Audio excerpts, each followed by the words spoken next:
just want to know more about you because I firmly believe that not a lot of people genuinely care about the next.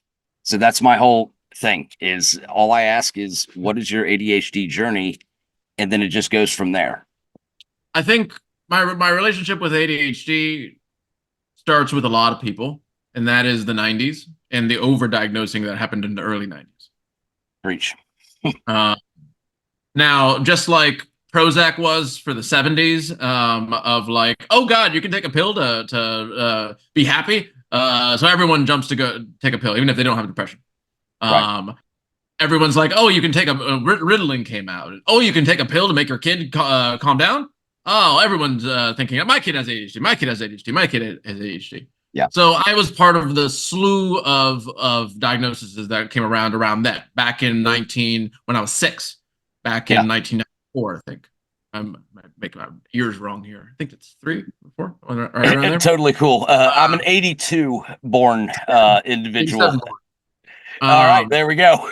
Yeah. So I was part of a lot of people around me were getting diagnosed. A lot of people around me were taking Ritalin meds. After they eventually kind of narrowed down the search for that, and that overdiagnosing stopped towards the end of the 90s. I was accurately diagnosed. So was I. So was I.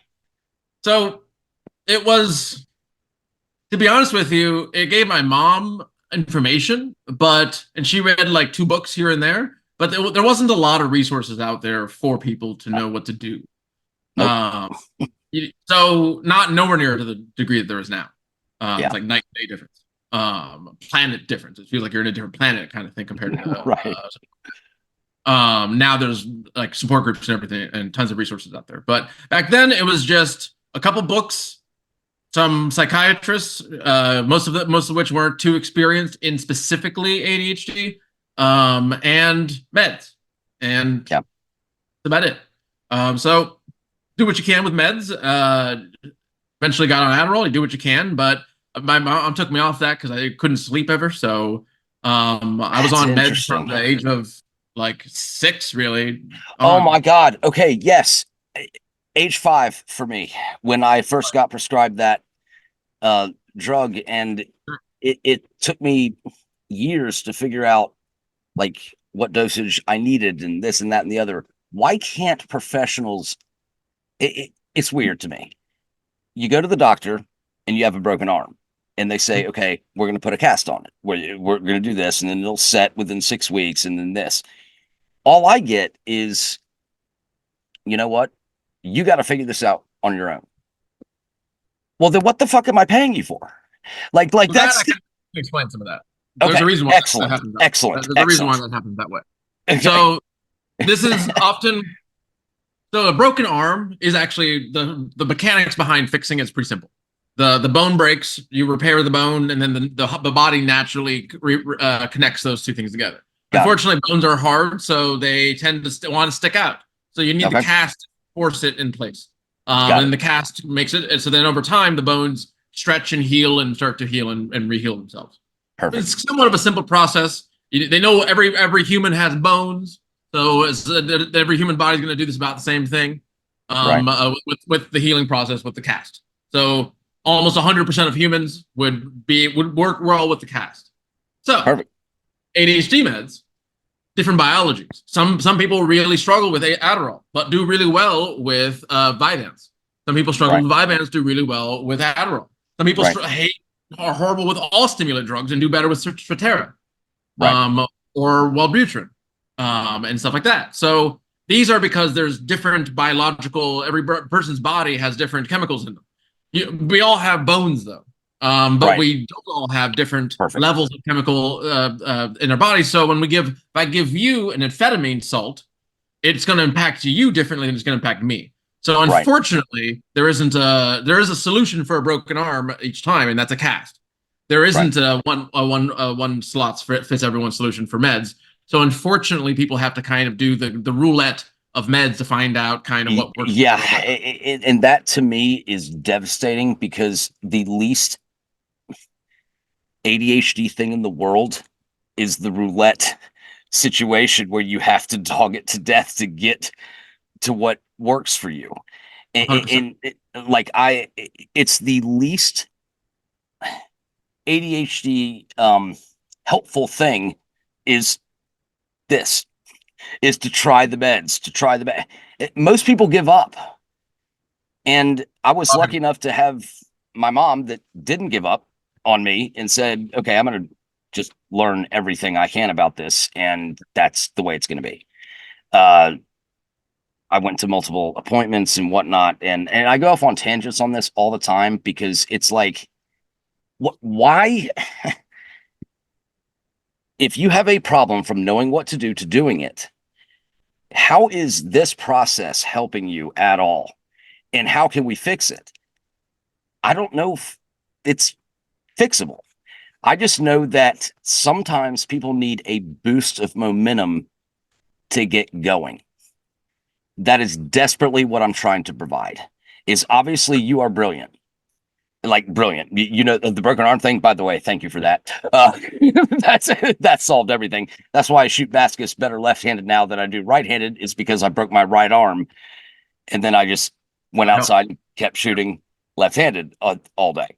The body compensates. Yeah. I did try Vyvanse. That was the closest. That was the lowest my blood pressure has ever been. I tried Wellbutrin. That didn't work worth shit. The only thing that's ever worked is Adderall for me. However, recently I'm going through a massive problem of like, I've been taking the same dose for 20 years. I'm 41 years old. I've been taking the same dose for 20 years. But recently, that dose has crippled me. And I'm on a very high dose. And so I'm trying to wean myself off of it. But when I go to the doctor or you know, ask advice or whatever, all they say is, well, you have to figure it out for yourself. And I get that. Like, I get that. But what are they saying you have to figure out for yourself? Basically, like what dose works, the whole process of, but dogging it to death like this for my entire life becomes tiresome. Like it's. Are you saying your doctor is telling you that you have to determine what dosage you take of a drug that they're prescribing? Yeah. I might want to find a new doctor. Okay, so here's the thing with that is my dad is a physician in the medical profession, not psychiatry, it's more of the heart. My dad knows the profession, and I've been very blessed to have the best medical care ever. I'm not going to people that aren't successful. Like, that's the thing, is it's not like these are rent-a doctors, like it's a different thing. But just recently, literally in the past 2 months, I've had trouble driving. I have no trouble sleeping, but I'm getting better each day because I have a boss at my job that I've had one job for 20 years, the exact same job. I work in sports. He knows me well enough. He cared about me enough to when I went to him with this and said, by the way, I need some time to figure this shit out. He goes, take all the time you need. Done. Wonderful. And most people don't have that. And so, of course, this is the tangent of, of my life, but in your life, the ADHD journey, again, what are you doing now? What am I doing now? Well, now I'm a therapist and mental health coach who specializes in ADHD. I love that. I love that. I might hire you, actually, after the broken arm analogy. Well, my website, I can send you my website. Yeah, please do. Please do, because I'm enjoying this immediately. Yeah. Well, so am I. It's so like, to be honest with you, originally I wanted to get right when I took Psych 101 as a 17-year-old in high school. I didn't know what I wanted to do with my life, but I know I wanted to understand myself a bit more. So I took Psych 101 and I was like, oh, okay, there's a job for this. You can just spend your life understanding things about people and yourself. And that sounded really interesting to me, and I wanted to help people through that. Yeah. And then I got into, I'll tell you my kind of journey through school and stuff like that, and all Perfect. that. Like from there, I took 2 years off because I was tired of being told what to do. So I took 2 years off and went to construction just to make ends meet.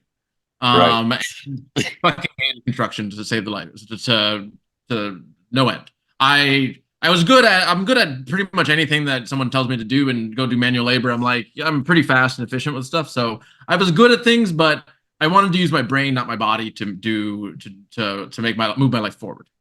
Yeah. Um, I also had a back injury during college, so physical labor was down the line. Physical labor was not going to be an option long term.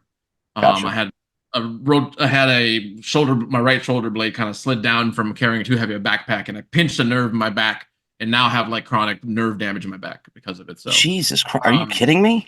no, I was on fentanyl for 5 years because of it. I had From chronic back carrying pain. a backpack? Yeah, like an 80-pound backpack every single day, and Well, you're not doing reading it. too many books. You're reading too many books here. Exactly. Exactly. I was someone who would keep every book, even every book for that school quarter, even if I didn't have that class. So I'd carry everything with me all times. Oh, goodness. So it was really heavy, and I didn't work out, so my shoulders just slowly started to collapse, and eventually collapsed. And Jesus, I'm sorry, man. it's okay. Thanks for the. It was awful. It was some of those worst pain I ever had. I went to a death and bereavement psychology class and couldn't move more than 2 inches left to right. And I said, "I'm sorry, I think I have to go." And I was walking to class when it happened, and then I sat down, and that happened. Called my mom to meet me at the hospital, and then went to the hospital, and they shot me with like 15 shots of steroids to calm it down. And then, it took about 4 months for it to calm, and then it did calm, and then I just kind of I had back damage for the rest of my life, essentially. Jesus. I'm sorry, man. That is It was rough. It was rough. I worked in restaurants, so I was working 16 hours a day in restaurants. I had a Monday through Thursday. I would work. I would do my school, and then I'd work 45 hours between Friday and Sunday. So good I would Lord. do two 16-hour shifts and an 8-hour shift, a half Friday and 2 full days on Saturday. So you're not afraid to work. No. That's the It was 7 to 9 every day. So not 16 hours, but 14-hour days kind of thing. And usually that would last even longer than that. Some kind of 7 a.m. to 9 p.m. And you're sure you have ADHD working 7 to 9? Well, it was definitely one of the things I've noticed is ADHDers are really good in restaurants. Restaurants are like the perfect ADHD environment because there's all the things that you have to do are kind of low understanding. It's pretty easy to grasp them, but there's a lot of them, and you have to keep them all kind of afloat. So that's like perfect for the ADHD. There's always something new, always something pulling your attention. It's like perfect. I love it. It's absolutely perfect. I absolutely hated it though, because again, I was using my body, not my brain. So I always felt sluggish and tired, and I'm like, I have a college degree. Why am I still in restaurants? All this kind of stuff. I needed to do something with this. I got nothing wrong with working restaurants, but I felt like I could do more. I felt like I could provide more, help out more, and use my brain and not my body kind of thing. And like I said, I had back injury, so my body only had a couple more years left doing this hard labor before it was going to start becoming a bigger issue, a much bigger issue. So, I graduated from college. And it was a struggle, but I did. And from that I went into a small depression because oh god, I had to start my life now, kind of thing. For about 3 months. Now you have to do something, right? I did the things they told me to do. Now I got to do more things they told me to do. Right, exactly. That's the whole fucking I thought I was done. I thought I was finally fucking done. Never. Exactly. Always a grind. Anyways, I went back into I started eventually got out of that little rut and started to find out how to move my psychology career forward. And I went back into restaurants just to kind of pay the bills while I figured that out. But I started with and while I was in college, I was also working at the suicide prevention hotline. So I was doing that for nearly 500 hours of that. So I was doing that. That was my Monday nights for during all of college. I was doing that. I was an intern and I worked the lines kind of stuff. So I integrated the Columbus, Ohio's, their paper version. I was the one that integrated it into a digital version when I was there through my internship. So that was my first kind of working. Unfortunately, to work with mental health, you need licenses and stuff like that usually. So there's kind of like slow versions of doing it, like working at a suicide prevention hotline, working as an orderly to places, at hospitals and stuff like that. You're not really doing psychological work, but you're next to it kind of thing and doing some. So I did that as an internship and tried to really get out there, get my hands dirty, really help people out. And I loved it. It was fantastic. Love it. Love it. God, I love that. Sorry. That is just that is awesome. If you don't mind me asking, what? No, sure, ask what crisis center were you volunteering for? Lobau Spark is proudly supported by Leo Guinan, Kirk Hofstrom, Casey Elliott, Sarah Delano, Justin Allingham, Blushing Crafter, Jamie Young, and Beth Jones. It is now also supported by 14 anonymous supporters. And I understand that completely. I know I can swear and all that kind of shit. If you want to support it and be anonymous, I get it. I get it. Whether you want to be mentioned by name or remain anonymous, this podcast does not exist without all of you. And I love you. Oh, the Columbus, the Columbus, Ohio's, like national, their region's branch of the national suicide hotline service. Fuck yes, Mateus. God damn it. That makes me that pumps me up. It just does. Like I had a couple friends. It was motivated by something, by a lot of personal things. I had a couple friends die from heroin. I had a friend kill themselves for so there was a deeper motivation to going into it and trying to help those people. Yeah. I had, unfortunately, a lot of where I came from like I started in after once I got out, I actually went into rehab centers to help a lot of the people that I had because I had lost a lot of people. I lost my good friend Mason, I lost my friend Brian, both to heroin. So as an easy place to start, I was like, I know these people. I'm not addicted to anything myself, but I know these people. These are my friends. I know these people. I can help out here. I can help.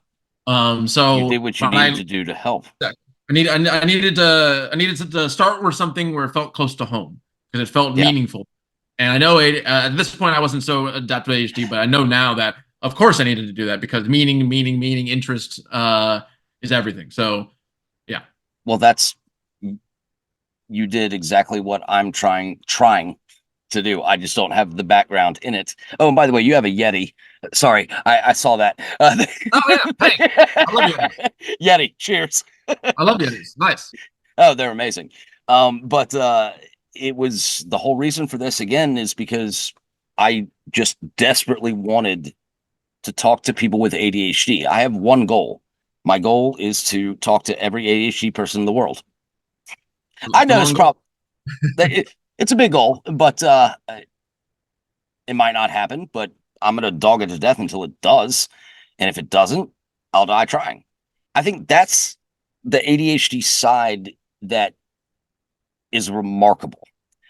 Is our empathy, our emotion towards people. You had friends pass away, and then you're like, you know what? I think I can help. So you just went and did it. That's a remarkable quality. Well, thank you. It wasn't coming out as simple as all of that. It was very difficult. And right. I'm not saying you're diminishing that at all in any way.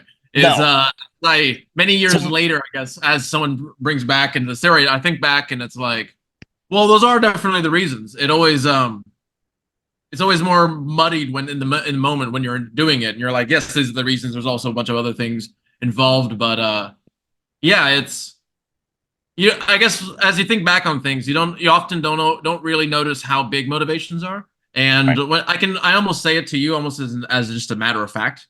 Yeah.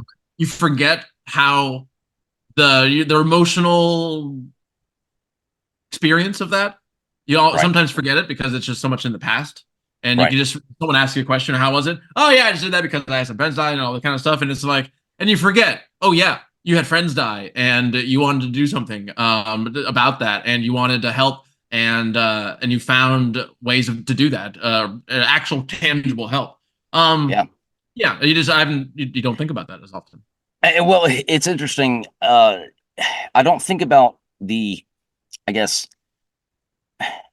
how do I say this? I will never forget an emotion. Never. Mm. An example of this is I work in college sports. I love college sports. That's so that's the only reason I have the same job to this day for 18 years is because I love a football team that I work for. Sure. But I can recall every single emotion in every single game if I was sitting with my mom and dad. And so now that they're elderly, I go back to those memories of like, oh, you know what, in 1994, this happened and we were sitting together and whatnot. Like it's the emotion. I will never forget an emotion. Just like I will never forget the emotion of this conversation. I just won't. I never will. But it's the detail stuff that y'all are so much like you and Dorsey and so many other people are so much better at than me. And all I'm trying to do is motivate someone to feel emotion and then lead them to the next person that knows what the fuck they're doing. That's it. It's interesting you say that because I have a very different experience. For most of my life, I forgot every emotion because Really? prior to being diagnosed when I was 6, I was born in Brazil and had a lot of trauma happen, and then was adopted at the age of 4 and brought to America. You're adopted? Yeah. So am I. Oh, hey, adopted. Adopted. Hey. Let's go with the Yeti. Adopted. Yeah. It's good. Small world. I don't run into many adoptees very often. Neither do I. You are probably the second, actually, in doing this of 3 years. That is, that's incredible. I love that. I grew up, and for most of my life was a very dissociated person because, so I did not retain a lot. I did not have a lot of emotional connection. Like I had emotional connection, but they were difficult and nebulous, and there's a lot of flat experiences in my life, and I had to learn what that was and what was causing that and what was experiencing that. So it's interesting where it's almost parallels to some extent, opposite like sides of a coin to some extent. You're talking about I remember everything, and I'm like, man, I have the exact opposite experience, kind of thing. Well, and that's mental health. Yeah, is exactly. What you experience is so polar opposite from what someone else experiences, which is why it's so hard to diagnose anything as a licensed professional. It's like, well, shit. If they were to talk to me and you one-on-one, they're going to say, okay, what the fuck do we do here? Because it's like this person thrives on this person thrives on that, this person can't remember this person can remember that. So unless you get to know the individual as a human being, you can't start to diagnose shit, in my opinion. 1,000%. This actually leads into the analogy we're talking about with meds and why it's so difficult to do it, because that has to be done individually, where the cast can be applied to everyone, kind of thing. It kind of just ties right into that perfectly.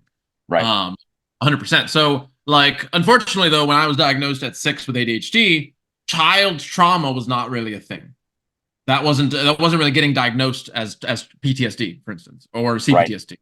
Child trauma wasn't really a huge thing. People considered trauma to be something people got from war. They weren't by that time. They didn't really. They weren't really prescribing that when children were being beaten or children had bad things happen to them. They weren't really tying that to the PTSD kind of thing. That was back in the early '90s, late '80s. That wasn't the conversation. Now it is. Now it's very much the conversation. Now they even have the ACE scale, Adverse Childhood Experiences scale, that that shows people that trauma is happening to children all over the place. So that would have drastically affected my treatment had the comorbidness of ADHD and trauma. That would have done a lot of things. So I didn't notice that. I didn't learn all of that until many years later on, when I had a therapist tell me, "Hey, have you ever been diagnosed with trauma?" And I was like, "No." It's like, "Well, you sound like maybe you should try to look into that." And I was like, "Oh, okay." That solves that answers so many questions. Miraculously, I wonder why they didn't figure that information out before. Oh, they just weren't. I was caught by the times hadn't caught up with the information. Right. You have a wonderful sense of humor, by the way, because like it's interesting you say that as well. It's like, did they even know what comorbidity was back then? Like in our day and age, like did they know? So to some extent, just not that that they just didn't assume that trauma was something that kids were really having, and that was is more for extreme events like war. Wasn't really thought of as something that happens. Like Yep. now we know that a car accident can literally cause trauma. Yeah. Now we know domestic abuse can cause trauma. We know a lot of things can cause trauma, kind of stuff. So they didn't. It's just ignorance at that point. They just didn't. Yeah. How much do you think COVID played into people more realizing like all of these COVID? health? COVID. Tell people when they talk about like diagnosability through ADHD, and I would say I've had people ask me, is it overdiagnosed or underdiagnosed? COVID showed that it's underdiagnosed. Drastically. Okay. Excellent. My opinion on the diagnoses is that men are overdiagnosed and women are underdiagnosed. That's just my opinion. Because if a 12-year-old boy can't sit still in class, it's not because he has ADHD. It's because he's fucking bored as shit from math. Like you can't just diagnose someone with ADHD through that. However, women, if they're a 12-year-old girl, they're underdiagnosed and they're desperately trying to be like, there's something wrong. And they're like, oh, no, there's nothing wrong. You're a girl. Sure. Like, I think that's so. You know why they're underdiagnosed? Why is that? Because statistically, this kind of just happens naturally. Okay. Statistically, boys will be diagnosed hyperactive. Girls will be diagnosed inattentive. And that's just kind of a natural distribution. So far as we know, that maybe it's culturally based, maybe it's environmentally based, but as far as we know, naturally, it just kind of happens that way. So that's interesting to me. Hyperactive is a very visual version of the disorder. You can see the kid that's hyperactive. You can't see the kid that's inattentive. Right. But is that an internal restlessness though? With girls, you want so badly to let it out, but you can't. So it's more internal, whereas guys are more external. Like for example, I'll throw myself under the bus. I'm the most stereotypical ADHD kid in the fucking world. Okay, sure. That's who I am. But what about the girl that feels like I feel but can't express it? It's all under one big banner now, and instead of brackets. That's more new stuff that's happening like right now. I like that though. I like the fact that you're either ADHD or you're not. We don't need an NCAA tournament bracket to, like everyone suffers from something differently. Exactly. And understanding the nuances of what you need to do. Right. But my whole entire point, and I do get emotional about this a lot, is you have to get to know the person before you can diagnose a goddamn thing. And that's like, just like you were saying, the broken arm. Okay, you don't have to get to know me as a person to know that the fracture shows up on you have helped me immensely. Now there's nuances here, even with an arm stuff. If some people you put a cast on, they might be allergic to the plaster. So that person, there's nuances there. That even the stuff that applies to almost every single human, there's that one person. Right. No, kind of stuff. So I'm just even that has nuance, even that, but that makes sense. Yeah. That's incredible. I just it's so difficult for me to understand. Like my brain literally cannot comprehend why, if someone is struggling and you can help them in some way, that you don't do it. Like I can't wrap my head around that. I think AI someday will be able to solve a lot of this, because an AI will be able to to view your body, follow you around. You'll have a lot more things that they'll be able to corral a lot more data. So then corral that with your medical information, and then it'll be able to hone in which would be most likely best for you to narrow that down into, instead of like 7 different kinds of meds, maybe these 3 will have the best chance. So then you're narrowing it down to that even more. You've got to meet Leo. He's one of the first people I spoke with. He helps me with this podcast. He sends the emails. He does all that. He's the reason you were able to like click on some sort of link that puts it on my calendar or whatnot. Like loves AI. It's very helpful. It's very helpful. And for ADHDers, it's incredibly helpful for analysis paralysis, getting rid of it. If you were, how do I start this email? Just write me an email about this. It will write to the email. You change your own words into it, and now you've at least got the ball rolling down the hill. I will admit, as much as I cannot stand, because I'm a human face-to-face individual, like that's just who I am. Like I cannot. The AI thing scared me until when I was doing audio-only podcasts. They came out with something that was, AI will write this description. Sure. I click one button, within 10 minutes, I have this entire description. I'm like, well, that just posted the episode when it would have taken me 4 months to even fucking 100%. Like remember. So that is where it's a benefit. Where it's a detriment, in my opinion, is it's not real. And my particular brain cannot understand. For example, 2 weeks ago, there were 5 people that I've spoken with previously, all come in to visit me, and we hung out in real life. Someone from England, someone from Ohio, someone from Virginia, etc. Just to hang out. That to me is so much more beneficial than plugging in a, hey, do this for me, or whatever. I'm an Mateus, I'm an emotional guy, man. Like, like that is, I love people. And that's, I don't know how to express that in a way that isn't like overbearing or, all of that. But you know what? I learned a long time ago that I don't really give a fuck unless I get to talk to someone one-on-one like this. Like, this is amazing to me. Every person I speak with on these calls is fucking phenomenal. I haven't met one single ADHD person that isn't remarkable. Not one. In all 3 years of doing this. Like, wonderful. Isn't it? Like, it's wonderful. Yeah, it really is. The odds are coming around. Maybe this is the boring one this time, because the odds are coming around. Oh, fuck no. Fuck no. No, you're not boring at all. You're actually amazing. The broken arm thing. Oh, I will. Oh, God. I'm going to review that over and over again because I love that. But I do have another question to ask you. What are you most proud of in your life? But I have to preface this with, it cannot be a significant other, a friend, a kid, anything like that. It has to be a characteristic within you that you are most proud of. It's the hardest question for anyone to answer.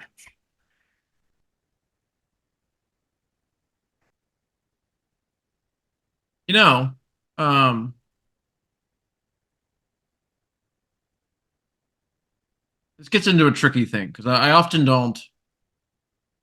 I'm not someone who sees what happens in my life and isolates it down to like, I did this, so this is my cause kind of thing. So I tend to be someone who, wherever I've gotten is a cause of many factors. Right. But that's not the thing. The thing is an individual characteristic. It's not what you have achieved. It's an individual characteristic. I think over time, my skepticism has gotten me really far. Okay. Holy shit. I haven't had that answer yet. I love that. Love that. Like, when you grow up, you're told things about the world. And there's always been this little thing of like, I don't know.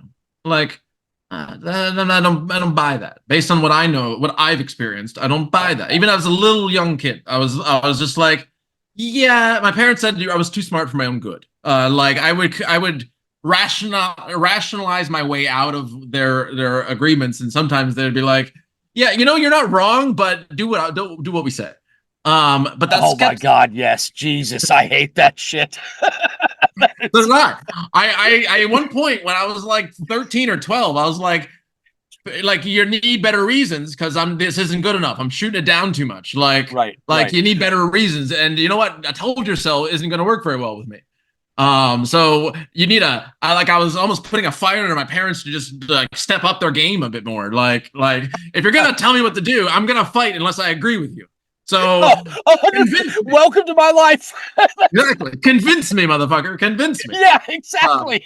Exactly. You want me to mow the lawn? Convince me, because I'm not gonna do Convince me it matters. Convince me it matters. You give me $10 for it? Okay, now we're talking. You'll give me $10 for it, Dad? Okay, we're talking. Now we're talking. You are hilarious. I love this so much.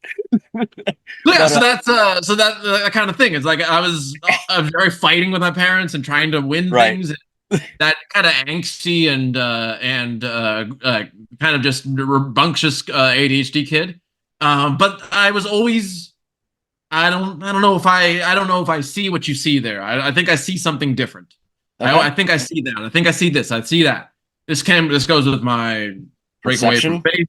I break away from faith. My break away from a lot of other things in life. Like I was just questioning things, constantly questioning things, wondering. I'm very curious. So I'm always kind of like wondering, like, yeah, but I hear the science thing. But these things in religion don't seem to match the science thing. Which one makes sense? And I'm like, I'm confused and I'm questioning and curious and ripping things down and constantly skeptical. And then I reach a conclusion and I'm like, I'm skeptical about that conclusion and like everything. But that slowly started to distill down what mattered to me. Because I realized that these things that everyone else is following, maybe this is because I'm also adopted. So I have a somewhat of a disconnection towards a lot of things. 100%. Just common adoption. Hey, cheers on the adoption. It's a common adoption narrative that people feel a little bit distant from the things that they're around them. 100%.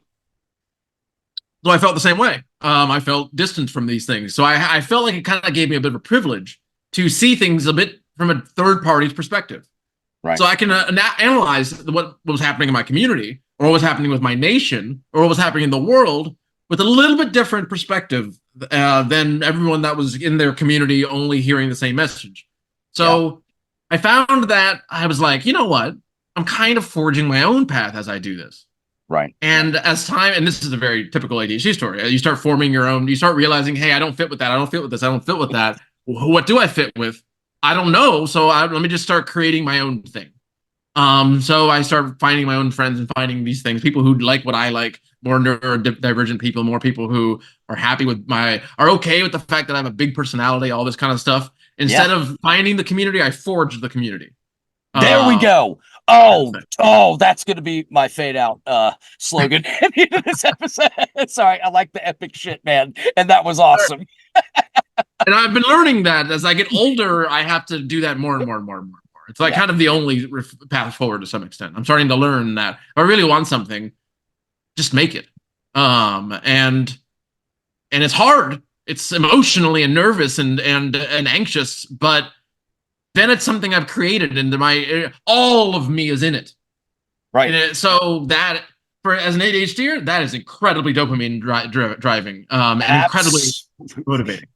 Which allows me to motivate myself through the aspects of it that happen to be low dopamine that I struggle with, because I have so much passion to overcome the low dopamine kind of thing. Well, that was the greatest speech ever. What a locker room talk that was. I love it. Oh, wow. So at the end of the day, you started doing something because you were emotionally something happened that was bad to your friends, and you dogged it to death to learn more about it. Now you are helping other people get through things that your friends couldn't. Yeah, it's an epic story. That is what a lot of people with ADHD naturally have, is this epic story of, you know what? Everyone told me I couldn't. And then I found one thing that really upset me or really pissed me off or really I was emotional about, and I've never stopped doing it. Sure. To me, that's a massive quality to have. In narrative therapy, there's this concept of contamination narrative and redemption narrative. Contamination narrative is this idea that when our chapter kind of stops and our book end stops there, and that experience doesn't get integrated and it starts to bleed into everything else, contaminating everything else. I failed at all these things, so I must fail. I'm going to keep failing, so I don't try anything anymore. Right. Like I failed 4 or 5 times, so now the fact that you failed is bleeding in and contaminating every other attempt you do. So then you don't attempt anything. Now, and to fix that, we look back and try and reframe that situation and grow from it. Now it becomes a redemption arc. Right. Because you've now healed it. A villain is only a villain until he heals. Now he's a redemption, and now it's a redemptive arc kind of thing. So that I love the way you're talking about how I kind of loves that kind of narrative, because every ADHDer I feel like has an amazing redemption arc story where they struggled, they understood their ADHD, and now they're starting to flourish. It's resilience. Yeah. That's what ADHD people have if they're not. They're incredibly resilient. Yes, they are. And oh God, you've just reconfirmed what I believe so much in is that the stuff that people with ADHD are not good at ultimately doesn't mean shit. It's the stuff that we're great at that changes the world, that matters. The stuff that we're bad at doesn't mean a goddamn thing. And that's, if every person were to look at that and say, you know what? Yeah, that I lost my keys today. I lost my keys. That is the furthest thing from what ADHD is. It is an emotional dysregulation. But if that emotion helps someone else, then it's a massive benefit. It's a massive positive to this world. And when people can understand that, I get very emotional about this. You never have to, I'm a therapist and an ADHD coach. You never have to apologize for emotion for me. Excellent. Excellent. Are you a psychiatrist by any chance? Because I need a new one to prescribe. But you, dude, you're fucking awesome to talk to. Like, I've had a good time here. You've been great to talk to also. Yeah, well, I mean, I'm sporadic as shit. I'm ADHD as shit. I don't know what the fuck I'm doing, but I'm doing it. Oh, this is the topic-wise, we're all over the place, but it's perfectly fine. Right. That's the whole thing. I don't want to podcast on, this bullshit of like, oh, well, let's get to this and let's get to that. I just want to talk to the goddamn person. That's my only thing, is like, I want to get to know someone. I want them to get to know me. And then maybe if someone sees authenticity, then maybe we're not running all these ADHD fucking podcasts on like, oh, hey, how about the body doubling thing? Or what's your opinion on that? How about just talk to the fucking person as if they're a person? Like that's that genuine connection. Yeah. And which I think ADHD thrives on, is genuine connections. Well, I agree. I mean, anything. I've told therapists and my people before, is like, I don't have a disingenuous bone in my body. I don't know how to be disingenuous. Right. No, I know, right? Like that's my life. Like being able to tell people half truths would be helpful. Like, I don't know how to fucking do it. Well, it's so funny because it's like, well, what's your worst quality? That I can't lie. Like, trust me, it's a bad thing. It's helpful. It's incredibly helpful. I can't fucking do it. Of course, I'm a coach, and my website's available and stuff like that at MateusAshton.com. Right. But the thing that I want to plug is actually a free thing that I run. Yeah. And every Monday at 4:30, not every Monday, every other Monday, we'll have one upcoming Monday. It's every other Monday. So next one is on the 15th. Okay. And it's a support group for ADHD. I run it for free. It's over on the West Coast. It's from 4:30. It's about 75 minutes, so it goes until 5:45. But we do it. There's about just a nice support group. I want to bring as many services that are available to everyone, and I have paid services. I have some more expensive services. I have cheaper services, and I'm the most of all of my services. I'm the most proud of this one because it is free, and I want everyone to have access to every version of help. Okay, so listen to me right now, please. You are free to promote the ever-living shit out of all of those services you're providing. Send everything to that email that you got from Low Bow Spark Team because it goes out to more people. Please do that. I do not care whether people promote themselves. I desperately want people to know about this free service because a lot of people just know what's out there, and this is a service that's out there. We do it every other Monday. It's there. I love it. I love it. There's so many people out there that just don't know the resources that are out there. So I forged one myself, so I want to get the word out for it. Plug away. Send it wherever.